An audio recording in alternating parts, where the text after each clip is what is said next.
हाँ जी, नमस्कार दोस्तों। आपका फिर से स्वागत है इंटरनेशनल रिलेशन की सीरीज़ ऑफ लेक्चर में। दोस्तों, आज आईआर के इस लेक्चर में हम बहुत इंपॉर्टेंट चीज़ पढ़ने वाले हैं, क्योंकि ये करंट अफेयर से रिलेटेड चीज़ है। सबसे इंपॉर्टेंट नेशनल इश्यूज़ हम क्वेश्चन आंसर फॉर्मेट में पढ़ेंगे। तो आज हम क्या पढ़ने वाले हैं? आज हम ऐसी न्यूज़ के बारे में डिस्कस करने वाले हैं जो करंट अफेयर में बहुत ज़्यादा है, और इसको हम पढ़ेंगे क्वेश्चन आंसर फॉर्मेट में। चलते हैं आगे। देखो, अभी रिसेंटली आप सबको पता है कि यूएसए ने अपने B-2 बॉम्बर प्लेन से, ये B-2 बॉम्बर प्लेन है, इससे जो है ईरान में, ये क्या हो रहा है, ईरान की न्यूक्लियर साइट में, ईरान की कुछ न्यूक्लियर साइट्स पर हमला किया है। इस वजह से यूएस और ईरान के जो रिलेशन है वो बहुत ज़्यादा टेंस्ड हो गए हैं। इसलिए एक तो ये चीज़ न्यूज़ में है सबसे ज़्यादा। दूसरा, वेस्ट एशिया में इजराइल, ये क्या हो रहा है भाई, इसको पेन को, इजराइल और पैलेस्टीन इशू बहुत ज़्यादा न्यूज़ में चल रहा है, तो इसलिए वेस्ट एशिया से रिलेटेड एक सवाल आने की बहुत ज़्यादा संभावना है। तो आज एक क्वेश्चन देखो आप, explain how the recent US bombing in Iran and deepening distrust affected the stability in West Asia, also impacts and challenges for India। तो इंडिया के पर्सपेक्टिव में सवाल आता है। ये वैसे आरएस के संबंध में बनाया हुआ सवाल है। तो आरएस में जो होता है, हमारे सवाल आते हैं 100 वर्ड्स के 10 मार्क्स के, और आईएएस में जो सवाल आते हैं वो 150 वर्ड्स के आते हैं।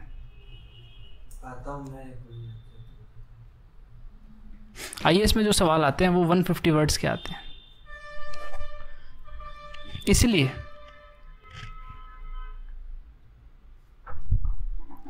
हम देखते हैं यूएस और ईरान के बीच में जो मिसट्रस्ट क्रिएट हुआ, उससे रिलेटेड एक सवाल आज हम देखेंगे। Explain how the recent US bombing in Iran and deepening distrust affected the stability in West Asia and also impacts and challenges for India.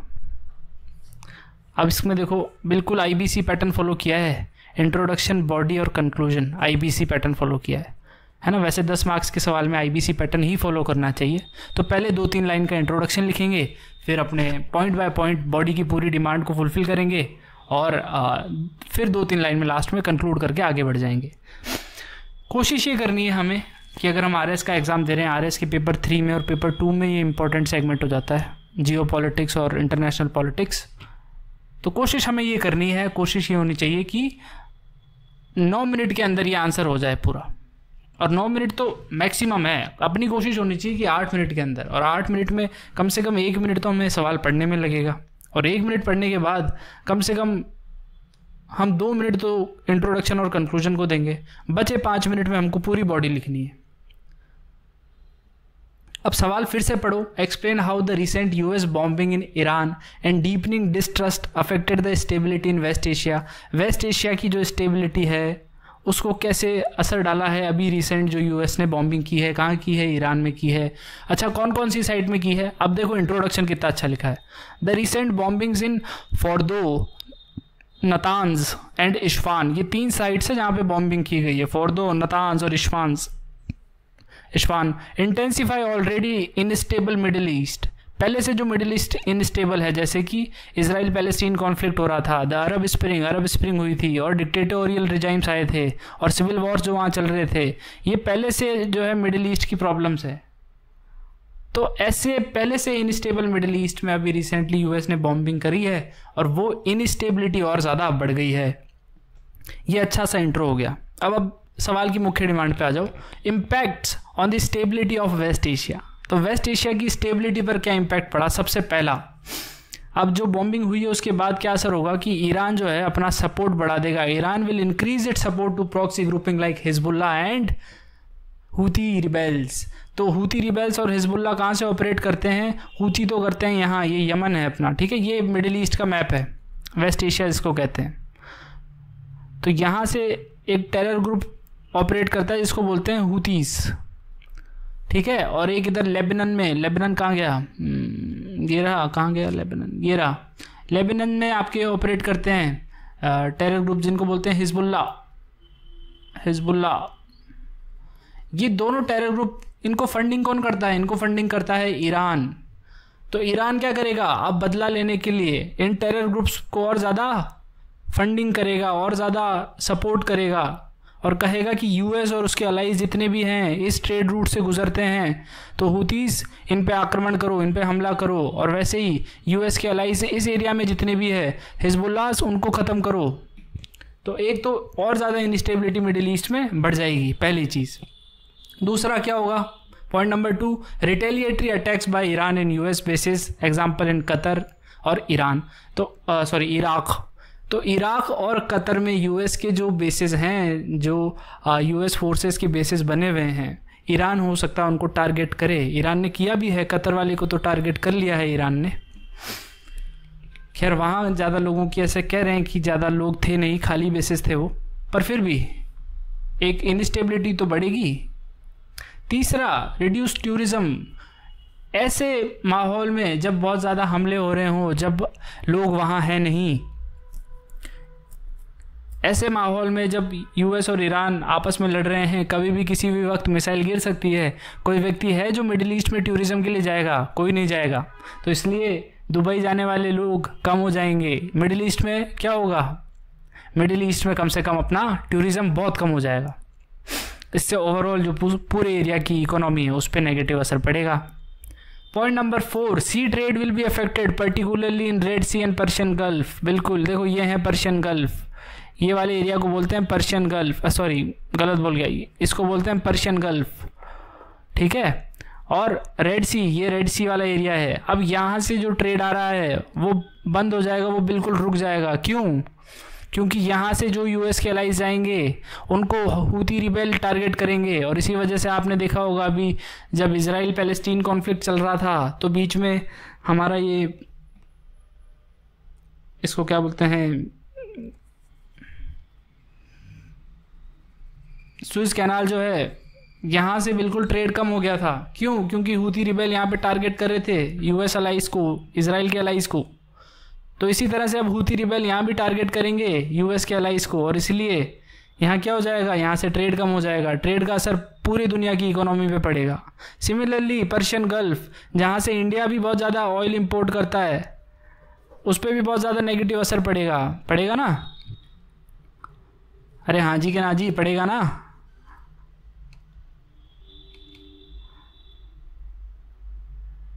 एक मिनट, तो ट्रेड पर बहुत ज़्यादा असर पड़ेगा। तो यही बात कह रहा है पॉइंट नंबर 4। पॉइंट नंबर 5 कह रहा है normalisation of ties among Arab countries अब डिफ़िकल्ट हो जाएगा। अरब कंट्रीज़ में आपस में क्या था? पहले लड़ाई हुई है। क्यों लड़ाई हुई है?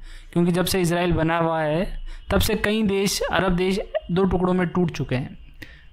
बहुत सारे अरब देश जो पैलेस्टीन को सपोर्ट करते हैं तो वो इजराइल के ख़िलाफ़ हैं, और कुछ अरब देश जो है वो चाहते हैं कि ठीक है यार, अब इजराइल आ गया है, बन गया है देश, तो इसको भी रहने दो, तो पीसफुल रहना चाहते हैं। तो इन दोनों पार्टीज़ के बीच में लड़ाइयाँ चल रही है, और इन दोनों पार्टीज़ के बीच में जो लड़ाई चल रही है, डिस्प्यूट चल रहा है, वो धीरे धीरे नॉर्मलाइजेशन होने लगा था।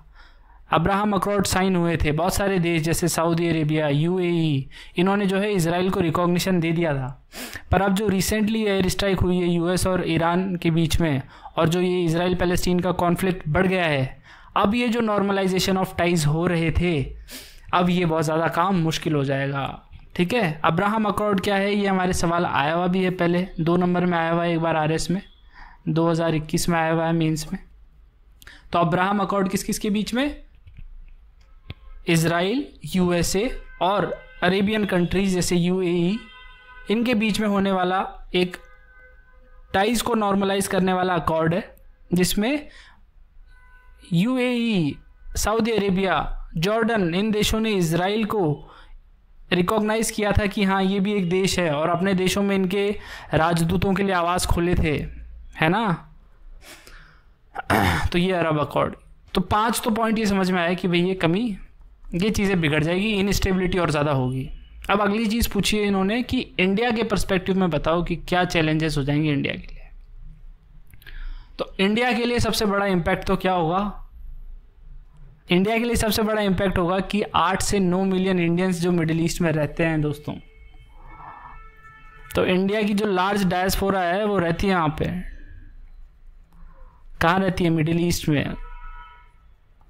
तो वो वहाँ काम करते हैं और वहाँ से कमाई करके रेमिटांसेस इंडिया में भेजते हैं। अब जैसे इंस्टेबिलिटी होगी तो कोशिश करेंगे लोग फटाफट अपने घर आने की, तो ये एक तो रेमिटांसेस कम हो जाएंगी, और दूसरी वहाँ जो लोग इंडियन रह रहे हैं उन इंडियंस का रहना मुश्किल हो जाएगा। जो इंडियंस वहाँ रह रहे हैं उनकी जान को खतरा है। हाँ जी कि ना जी? अब पॉइंट नंबर 2 देखो, Chabahar port might get delayed. Chabahar port क्या है? चाबहार पोर्ट, इंडिया जो है अपना, इंडिया यहाँ पर है, देखो ये इंडिया गुजरात है ये वाला पोर्शन। इंडिया जो है ईरान में यहाँ पर एक चाबहार पोर्ट डेवलप कर रहा था। ये अपने आप में एक पूरा टाइम टेकिंग लेक्चर ले सकता है पूरा, चाबहार पोर्ट। तो चाबहार पोर्ट डेवलप कर रहा था ताकि यहाँ से फिर वो पाकिस्तान को बाईपास करते हुए अफगानिस्तान और फिर आगे फ्यूचर में सेंट्रल एशिया तक ट्रेड कर सके। पर अब क्या होगा? क्योंकि अब ईरान और यूएसए के संबंध बहुत ज़्यादा बिगड़ गए हैं, तो यूएस नहीं चाहेगा कि इंडिया इस तरीके का पोर्ट यहाँ डेवलप करे। कोई भी इकोनॉमिक एक्टिविटी ईरान में हो तो हो सकता है यूएसए सैंक्शन लगा दे। वैसे तो लगे हुए हैं पहले से सैंक्शन, पर वो सैंक्शंस और ज़्यादा बढ़ जाएंगे अब। तो इंडिया के लिए क्या होगा? मिडिल ईस्ट, सेंट्रल एशिया और अफगानिस्तान और इवन ईरान से ट्रेड करना बहुत ज़्यादा मुश्किल हो जाएगा। साथ में इंडिया का एक पॉइंट ये भी है कि इंडिया ईरान से ऑयल इंपोर्ट करता है। अब ये ऑयल इंपोर्ट करना भी मुश्किल हो जाएगा इंडिया के लिए। हाँ जी कि ना जी? तो अब आगे बढ़ते हैं। Point number 3, energy security. Energy security risk हो जाएगी। क्यों? क्योंकि इंडिया इंपोर्ट करता है 40% of crude oil from gulf countries. Middle east से इंडिया जो है अपना रिक्वायरमेंट का 40% क्रूड ऑयल इंपोर्ट करता है, और अब जैसे इनस्टेबिलिटी वहाँ हो गई है वहाँ से इंपोर्ट करना मुश्किल है। Point number 4, disruption to strategic connectivity project, जैसे India Middle East Europe corridor and Chabahar port. तो India Middle East Europe corridor जो है, जो इंडिया ने G20 की लीडरशिप के टाइम डिक्लेयर किया था, कब? साल 2023 में, वो प्रोजेक्ट अब डिले हो जाएगा। तो ये इशू हो जाएगा। Point number 5, diplomatic balancing act will be difficult. India के लिए सऊदी अरेबिया और अरब कंट्रीज में जो डिप्लोमेटिक एक्टिविटी है वो मुश्किल हो जाएगी। हाँ जी कि ना जी? बिल्कुल। इधर देखो,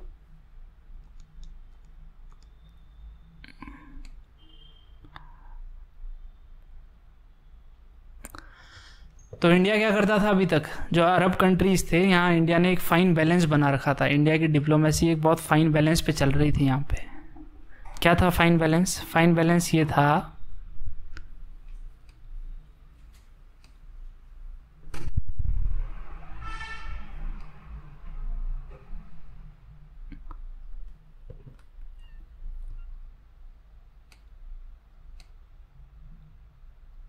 यार, ये रुक क्यों जाता है? ये थोड़ा सा लैपटॉप अपना धीरे काम करता है। तो फाइन बैलेंस क्या था कि इंडिया की जो वेस्ट एशिया में जो पॉलिसी है ना इंडिया की, क्या पॉलिसी है वेस्ट एशिया में? बैलेंस करने की पॉलिसी है। क्या बैलेंस करता है इंडिया कि वेस्ट एशिया में कई ऐसे देश हैं जिन्होंने, मैंने अभी आपको बताया, प्रो इजराइल स्टैंड है। कई ऐसे देश हैं जिनका प्रो पैलेस्टीन स्टैंड है। इंडिया का जो स्टैंड है वो क्या है? इंडिया का स्टैंड बीच में है, न्यूट्रल स्टैंड। और जो आप वैसे देखोगे भी ज़्यादातर फॉरेन पॉलिसी में इंडिया न्यूट्रल ही रहा है। तो इसलिए इंडिया अभी तक क्या कर रहा था? बैलेंस कर रहा था प्रो इजराइल ग्रुप के बीच में और प्रो पैलेस्टीन ग्रुप के बीच में। पर अब जैसे जैसे इनस्टेबिलिटी बढ़ रही है, खासकर कि ऐसे प्रॉक्सी ग्रुप जैसे हूथी रिबेल्स और पॉइंट नंबर 2 जैसे मैंने आपको बताया हिजबुल्लाह। पॉइंट नंबर 3 जैसे मैंने आपको बताया ये हमास। इस तरीके के जो प्रॉक्सी ग्रुप है, जो टेरर ग्रुप्स है ना, ये हो सकता है अब इंडिया को भी टारगेट करे। क्यों? क्योंकि इंडिया की जो क्लोजनेस है वो यूएसए के साथ बढ़ रही है। कैसे बढ़ रही है? इंडिया क्वाड का मेंबर है भाई। तो अब इंडिया के लिए अपनी फॉरेन पॉलिसी को बैलेंस कर पाना मुश्किल हो जाएगा। तो 5वां पॉइंट ये कहता है कि diplomatic balancing act will be difficult. अब इसका कंक्लूजन देखो, the US bombing of Iranian nuclear site escalate West Asia tension risking regional stability. India faces challenges in energy security, trade disruption, and diplomatic balancing, potentially impacting economic growth and connectivity. पूरा जो अपन ने पढ़ा, अपन ने उसका एक summarised view अपन ने दे दिया. ये लास्ट में दो तीन लाइन में कंक्लूजन हो गया. तो आईबीसी पैटर्न फॉलो हो गया, अपन ने सब इसकी डिमांड फुलफिल कर दी, अपन ने एक मैप बना दिया. अब आपसे इतना बढ़िया मैप तो नहीं बनेगा, पर आप जो है रफ स्केच बनाने की ज़रूर कोशिश करना. ठीक है, जियो पॉलिटिक्स के सवालों में मैप जो है डिज़ायरेबल है. हो गया आंसर. तो हमने पढ़ लिया अभी मिडिल ईस्ट के बारे में, एक सवाल के थ्रू हमने चीज़ें समझ ली. अब एक नया टॉपिक देखो, ब्रिक्स बहुत ज़्यादा न्यूज़ में है. क्या है ब्रिक्स, अभी वो चर्चा करेंगे पूरी. अरे यार ये इसको क्या हो जाता है. ब्रिक्स बहुत ज़्यादा न्यूज़ में है. क्या हो गया था ब्रिक्स में भाई, कि अभी रिसेंटली ब्रिक्स की समिट हुई. कहाँ हुई, ब्रिक्स की समिट हुई रिसेंटली. कहाँ पर हुई साहब, ब्राज़ील में हुई. ठीक है, ब्राज़ील को ही ब्राज़ीलिया भी बोलते हैं. तो ब्राज़ील में ब्रिक्स की समिट हुई, और इस समिट में के बाद यूएसए के प्रेसिडेंट डोनाल्ड ट्रंप, जो कि आजकल फुल टैरिफ के मूड में है, इन्होंने कहा कि जितने भी ब्रिक्स कंट्रीज़ हैं ना, इनके ऊपर टैरिफ लगाएंगे हम. क्यों भाई, क्योंकि आप जो है यूएस के डॉलर के लिए ख़तरा बन रहे हो. तो क्या है पूरी बात, क्या है यूएस डॉलर के लिए ख़तरा क्यों बन रहे हैं, ये पूरी बात अपन चर्चा करेंगे एक क्वेश्चन और आंसर के थ्रू. ये द हिंदू की कटिंग है, तो इससे पता लगता है कि क्यों ये न्यूज़ में था. और ये न्यूज़ में इसलिए भी है, इम्पॉर्टेंट अपने लिए इसलिए भी है, क्योंकि ब्रिक्स की अभी अगली जो नेक्स्ट समिट होने वाली है 2026 में, वो इंडिया में होगी. ठीक है, अभी इस साल वाली कहाँ हुई है, ब्राज़ील में. अगली वाली इंडिया में. और अभी जो ब्राज़ील में हुई उससे पहले वाली कहाँ हुई थी, कजान में हुई थी, रशिया में. वो भी न्यूज़ में था. क्यों, क्योंकि उस समय ब्रिक्स के मेंबर्स बढ़ा दिए गए थे. ब्रिक्स में जो मेंबर कंट्रीज़ हैं उनकी संख्या बढ़ा दी गई थी.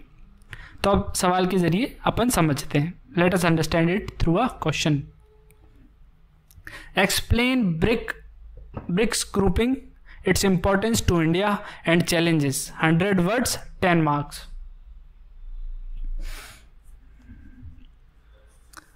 ब्रिक्स स्टैंड फॉर, अब देखो इसमें वही चीज़ अपन ने फॉलो की है, IBC pattern, introduction, body, conclusion. सवाल को 2 बार पढ़ो. एक्सप्लेन ब्रिक्स ग्रुपिंग, तो पहली डिमांड क्या है कि ब्रिक्स समझाओ. दूसरी चीज़ इसकी इंपॉर्टेंस टू इंडिया, और तीसरी चीज़ चैलेंजेस. तो सवाल में 3 डिमांड है ना, और सवाल की डिमांड को आंसर करना होगा हमें. भावनाओं में बहकर कभी भी ऐसा मत करना कि एक ही पॉइंट को या एक ही डायमेंशन को हम बहुत ज़्यादा इंपॉर्टेंस दे दें और बाकी डायमेंशन अपनी छूट जाए. ऐसा कभी नहीं होना चाहिए. अच्छा आंसर वही होता है जिसमें सारी डिमांड फुलफिल की जाए. फिर 10 मार्क का क्वेश्चन है, तो IBC, introduction, body, conclusion pattern को फॉलो करना है. तो शुरुआत करते हैं. इंट्रोडक्शन में अपन ब्रिक्स बता देते हैं. तो देखो क्या किया है मैंने. BRICS stand for Brazil, Russia, India, China and South Africa.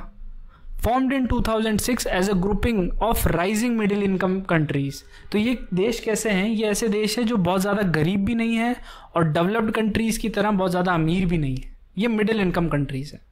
Brazil, Russia, India, China, south Africa, और हाँ अभी तो यही. अभी रिसेंटली क्या हुआ था, कजान समिट जब हुई थी, मैंने आपको बताया कि रशिया में कजान समिट हुई थी, तब इसकी मेंबरशिप इंक्रीज करके 10 मेंबर बन गए अभी टोटल. वैसे तो 6 और मेंबर जोड़े थे, 11 होने चाहिए थे, पर सबने रेटिफाई नहीं किया.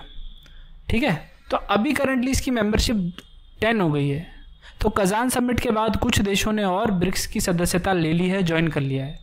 और उनका नाम क्या क्या है, इजिप्ट, इंडोनेशिया, ईरान, इथोपिया और यूएई, यूनाइटेड अरब एमिरेट्स. तो कितना अच्छा इंट्रो है. देखो करंट अफेयर से भी लिंक हो गया, इसमें सभी देशों के नाम भी आ गए, और एक बिल्कुल सवाल की एक डिमांड डिफाइन जो करना था वो भी फुलफिल हो गई. अब इंट्रो हो गया, अब आ जाओ डिमांड पे.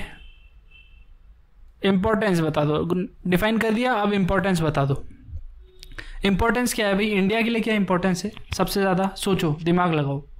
एक तो इकोनॉमिक अपॉर्चुनिटी, क्योंकि ब्रिक्स कंट्री जो है ना, वो मिलकर के लगभग 3 मिलियन लोग, दुनिया के 3 बिलियन लोग, उनको रिप्रेजेंट करते हैं. अगर हम सभी देशों की पॉपुलेशन को कंबाइन करें तो 3 3 billion people are there in BRICS countries, and 3 billion people is a large market, and that is why for India there is this opportunity to target these large market. तो India को एक तो सबसे ज़्यादा market provide करेगा BRICS, ये India के लिए इकोनॉमिक अपॉर्चुनिटी है. और ख़ास तौर पे ऐसे गुड्स जिसमें इंडिया की एक्सपर्टीज़ है, जैसे सर्विस सेक्टर वगैरह है, आईटी सेक्टर है, स्टील इंडस्ट्री है, लेदर है, उसमें इंडिया को एक अपर एज मिलता है इसमें. उसके बाद दूसरी इंपॉर्टेंट चीज़ है जियोपॉलिटिकल बैलेंस. जियोपॉलिटिकल बैलेंस कैसे, जैसे मैंने आपको बताया कि इंडिया जो है ना यूएस वर्सेस चाइना के बीच में बैलेंस करता है. इंडिया हमेशा न्यूट्रल स्टैंड अपनाने की कोशिश करता है. तो जब तक इंडिया ब्रिक्स में है तो इंडिया चाइना और रशिया जैसे देशों के साथ भी एक ग्रुपिंग में है, उधर यूएसए के साथ भी इंडिया क्वाड जैसे ग्रुप में है. तो एक तरीके की बैलेंसिंग हो गई कि भाई इंडिया जो है वो दोनों ही के साथ ग्रुप में जुड़ा हुआ है. इंडिया ऐसा नहीं है कि सिर्फ एक ही नेशन के साथ अलायंस में है, नहीं, इंडिया दोनों ही ग्रुप्स के साथ जुड़ा हुआ है. तो ये एक जियोपॉलिटिकल बैलेंस देता है हमको. तीसरी चीज, supports India's vision of multipolar world.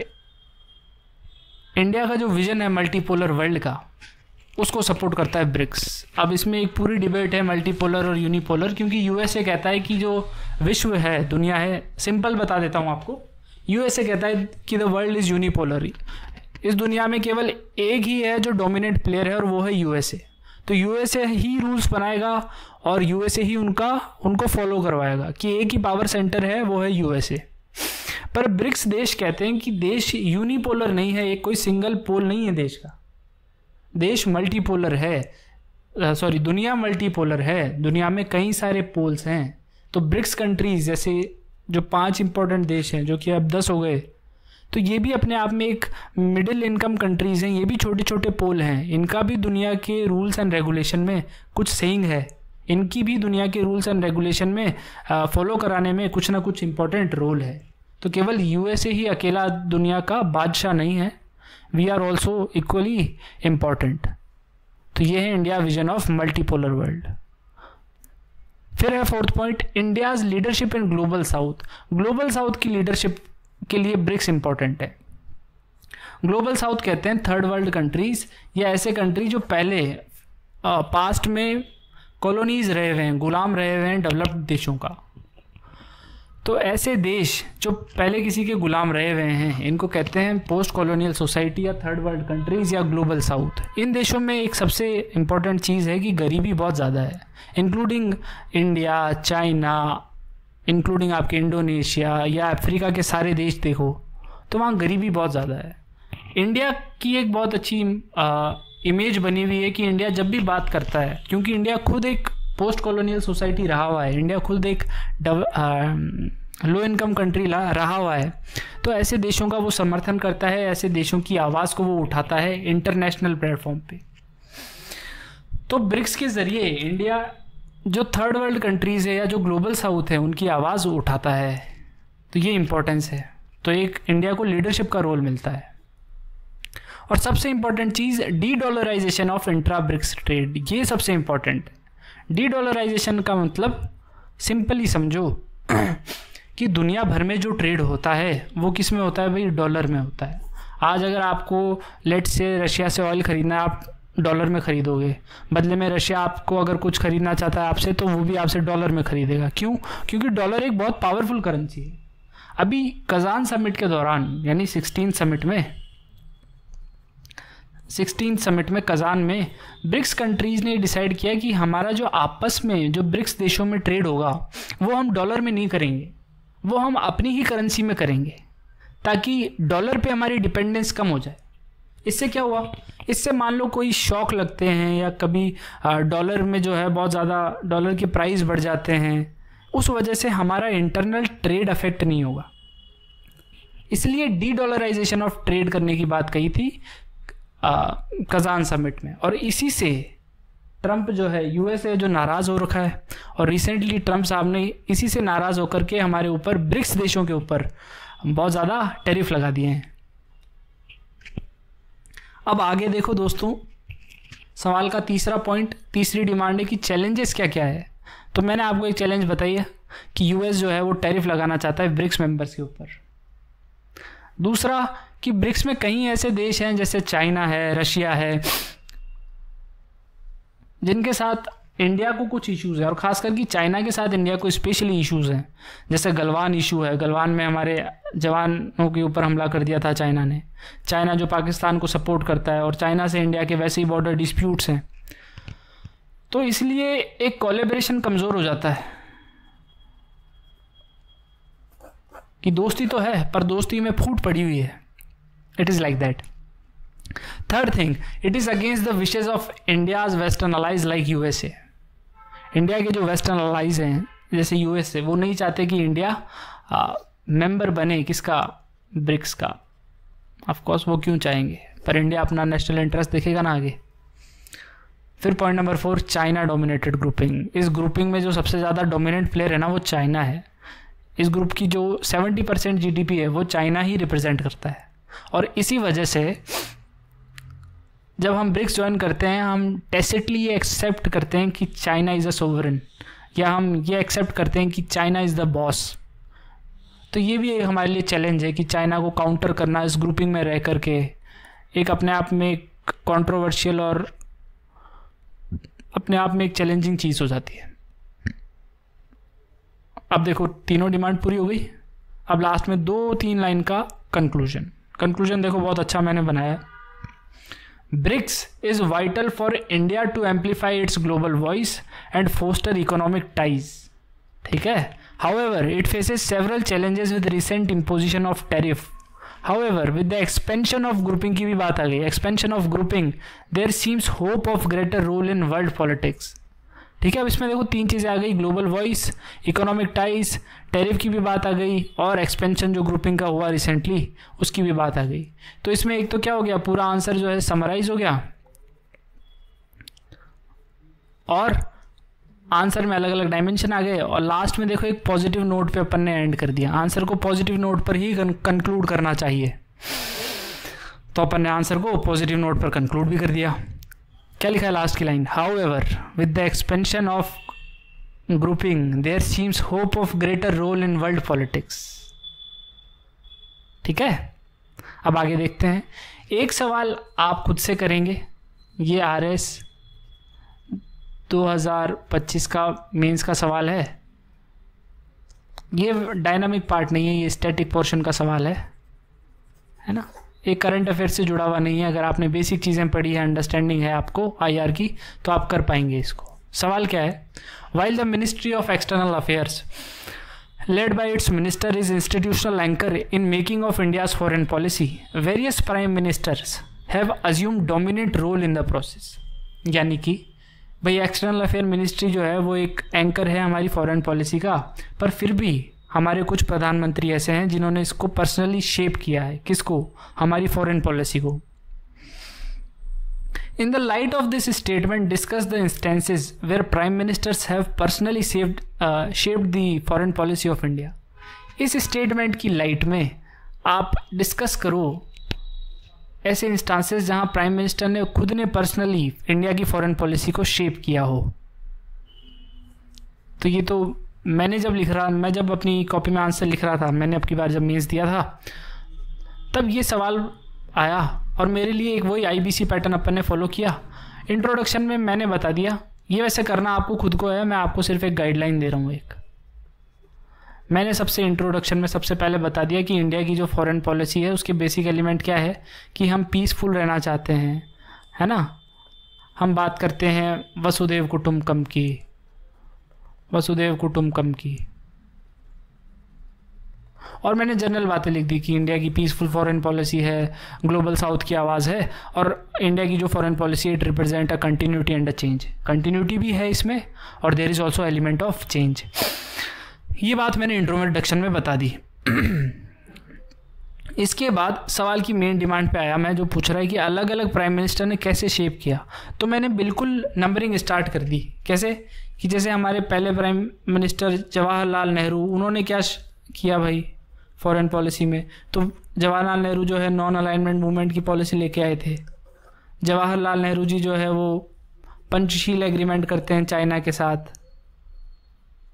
तो उसके बारे में 2 पॉइंट लिख दिए।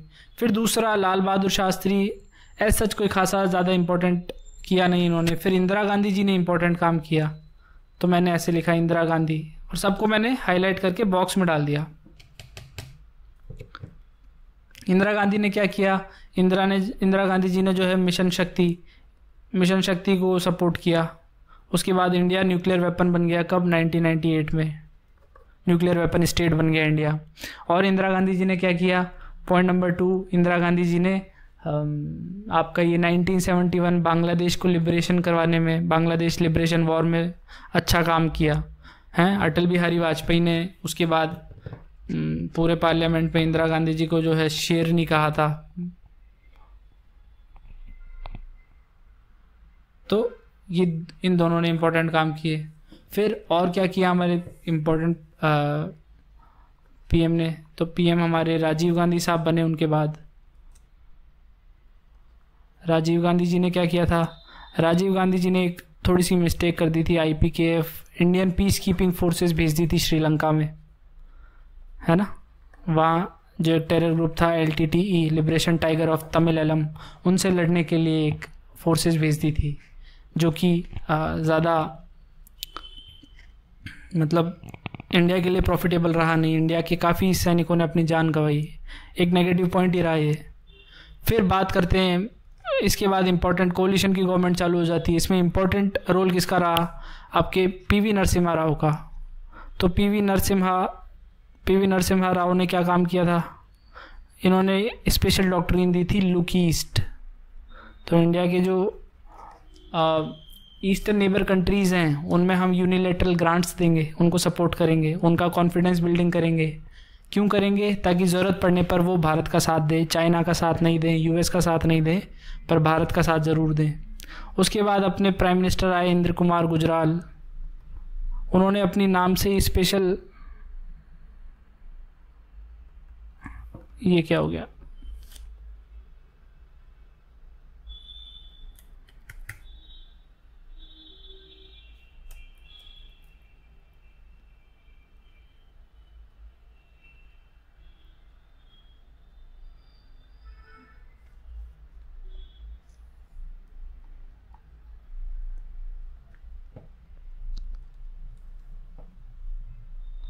उसके बाद इंद्र कुमार गुजराल आए, जिन्होंने अपने नाम से, अरे ये क्या हो गया भाई, इंद्र कुमार गुजराल आए, उन्होंने अपने नाम से ही स्पेशल एक गुजराल डॉक्ट्रिन लेकर रखे आए। वो गुजराल डॉक्ट्रिन लेकर के आए, जिससे फॉरेन पॉलिसी में एक नया बूस्ट आया। उसके बाद कोलिशन की गवर्नमेंट रही, अटल जी आए। वैसे तो अटल जी का सच कोई खासा काम नहीं रहा। मैंने फिर, क्योंकि जगह भी कम थी, तो फिर मैंने डाला कि after arrival of PM Modi there is a beginning of new era, जिसको हम कहते हैं Modi era in foreign policy, Modi era. फिर इसमें मैंने ज़्यादा पॉइंट्स लिखे, क्योंकि एक तो ये करंट में है, और एक ये प्राइम मिनिस्टर मोदी के आने के बाद फॉरेन पॉलिसी रियली सही मायने में बहुत ज़्यादा प्रोएक्टिव हुई है इंडिया की। तो मैंने एक तो पॉइंट लिखा कि सबसे पहले तो हमारी प्रोएक्टिव फॉरेन पॉलिसी हुई है। फिर मैंने इसमें बात करी डीहाइफनेशन की पॉलिसी हुई है। डीहाइफनेशन यानी इंडिया ने जो है अपनी इसको बोलते हैं स्ट्रेटेजिक ऑटोनॉमी को रिप्रेजेंट किया है। स्ट्रेटेजिक ऑटोनॉमी को रिप्रेजेंट किया है इंडिया ने।